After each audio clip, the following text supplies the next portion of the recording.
હવે રોજ આવવાનું. હા હમણાં તો આ બધું વાવેતર છે મળી રહી છે, પછી તો કુદરત કરશે. પછી તો રખડી ગયા પછી તો ના પછી તો એકવાર ખુલ્લું થાય પછી તો અંદર ઉગે એની મેતે ઉગે ને. એટલે એ તો બીજા બધા ગામના જ છે. આ બધા ગામના જ છે.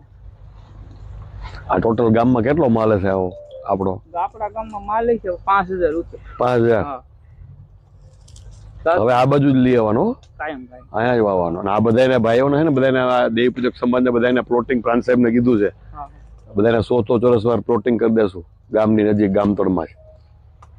એ થઈ જાય ને પછી ત્યાં સુધી તમને નહીં હટાવી, હા હા એ થઈ જાય પછી કરાવી દેશું. પછી વૈકલ્પિક વ્યવસ્થા જઈએ એટલે અહીંયા વયું જવાનું.